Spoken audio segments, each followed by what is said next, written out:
Man, 2023 was a boring year for real estate because not a lot happened, right? The Feds raised the interest rates, and with them being as high as they were, there was very little movement in the real estate market. 2024 is not going to be a repeat. In fact, it's already started getting crazy as the Fed has started dropping the rates. Today, we're gonna talk about what to expect when buying a house in 2024. One shot, now the future is yours. Go! For a real estate investor like me, oh my gosh, 2023 was a great year because I had very little competition in the market. So let's talk about 2023. Most consumers are probably not super satisfied about what happened in real estate in 2023. If you wanted to buy a home, there wasn't a lot of inventory, and with rates really high, you probably just said, I'm gonna hold on to my money and I'm gonna wait. I'm gonna wait for when rates drop. And when did that happen in 2023? Well, it didn't. 2024, however, is going to look very, very different because rates have already started moving in the last quarter of this year, and many news outlets are reporting that the Fed is going to have 6 drops back to back to back all through 2024. Now let's talk about what happened to inventory in 2023.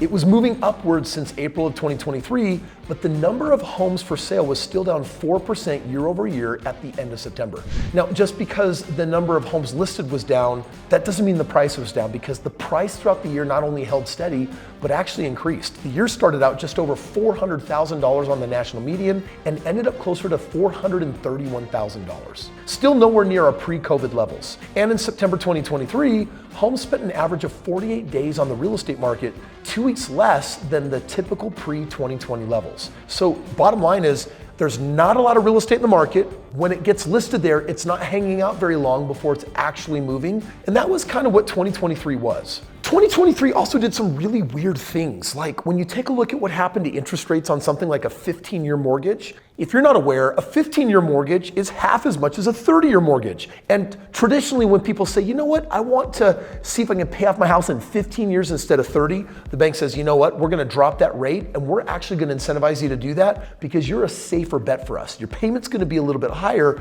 but you're gonna get your house paid off sooner. We saw 15-year fixed rate mortgages jump from 5.14% in February to 6.89% in October. Meanwhile, the average 30-year fixed rate was hovering right around that 7.79% in October, but in November, it actually dropped to 7.22. That's where we saw the 0.5% drop. And what did that mean for real estate? Well, we saw a 3% jump in activity. We saw more listings hit the market. We saw more mortgage applications. People started saying, hey, you know what, 0.5% isn't a lot, but if we think it's gonna keep going up, we better jump right now on these temporarily low rates. And with the median home sales price being at that $431,000 mark at the third quarter of 2023, understand that that is a 31% increase since the start of 2020.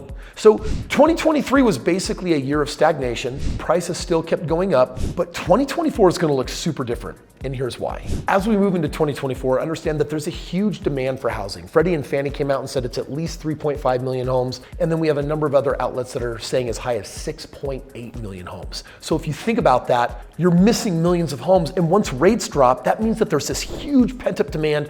People are gonna pounce on the market. And we might see that same thing happen again in 2024 that we saw in 2021, where you have 50 offers or 20 offers on a house. And what is that gonna do to the price of real estate? It's gonna pump it up through the roof. And remember, those bidding wars were happening with rates of 2 or 3%. We're gonna have rates of 4, 5, 6%, where I think we're gonna see the exact same bidding wars. And what's that gonna do to the overvalue of real estate? Well, I think the national median that sat at 431,000 could literally, by the end of 2024, literally be over 500,000, which means that the greatest challenge of this generation is housing affordability. And there's a lot of people trying to solve for it, but at the end of the day, it's a really big problem. That's why when rates come down, if the price keeps going up, that means that the net price on a mortgage might stay the same, might go down a little bit, but it actually might go up. Oh, and by the way, I think I solved for that challenge as well. If you want to know how I did and how you can make millions of dollars from it, click the link below and let me show you how. The typical monthly purchase cost for a median price in 2024 is estimated to be slightly under $2,200 a month. That's equivalent to 35% of the typical house income according to the forecast, which, by the way, that's not good. That's compared to 2023 when the typical for sale home was around $2,240 a month, which ate up 37% of housing income. So what's crazy about having these higher interest rates is it means that rents have gone up, it means that mortgages are more expensive, and if you take a look at 2024, the typical monthly cost for a median priced home is estimated to be slightly under $2,200 a month. That's about 35% of the typical household income. Now, if you look at that, it's like, okay, 1/3, 35% of my money is going towards basically housing costs. When you compare it to 2023 when rates were higher, you were looking at $2,240 a month. That's 37% of household income. So bottom line is people with rates going down are gonna be able to keep a lot more money. Now here's the crazy one that I mentioned. CNBC and UBS, they expect the US Federal Reserve to cut interest rates by as much as 275 basis points, or in other words, 2.75%.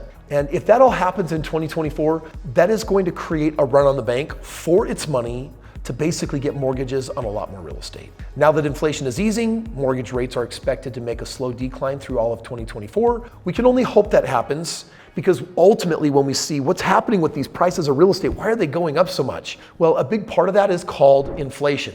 Inflation is bad if you have a 401k or an IRA or savings.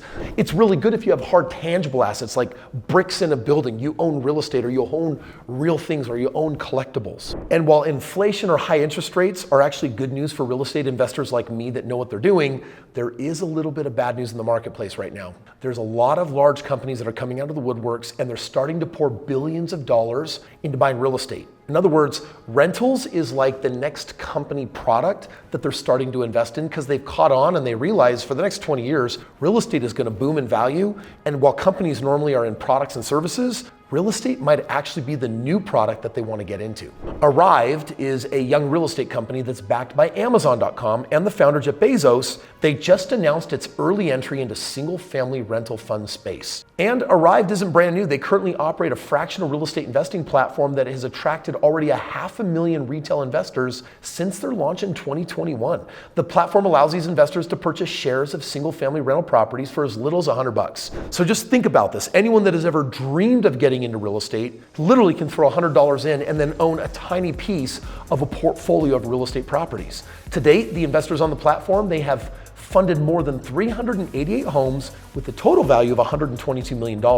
And how's this going to affect the market? Well, we have large companies that are starting to innovate and basically say, let's commoditize this and make this available to everyone that is out there that would actually like to be in the game. At the end of the day, though, this isn't very different than just a normal, typical hedge fund. And a hedge fund will often deliver 6, 7, or 8% to their investors. I'm only one of 2 people that I'm aware of that actually take people like you and I, and we go into the real estate market and we partner up and do deals together. And the reason why that's different than a hedge fund is you have a lot more control and there's a lot higher predictable ROI. When I go invest in real estate, I never touch a deal unless it's producing 25%, but my typical deals often have 30% or more.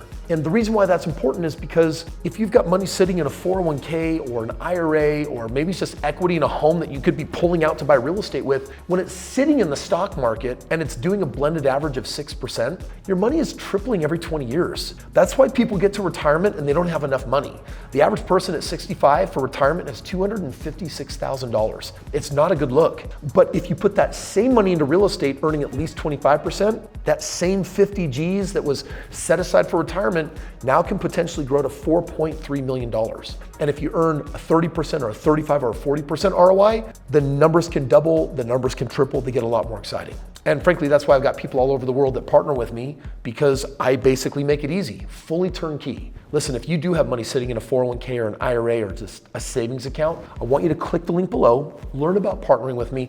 Let me show you how to make 2024 one of your greatest years of wealth accumulation yet. Click the link, I'll see you there. And you know that stupid saying that you should date the rate and marry the price. And that's true right now because you can always refinance later. That is going to happen in 2024, but you getting into the game of real estate right now before everything starts going through the roof, that would be a smart move. Click the link, let me show you how. Yeah, Kris, I'm not going to lie, bro. I've been watching your stuff for a while now, and every time you talk about investing in real estate, I think, yeah, that's a level of risk I don't want to take on.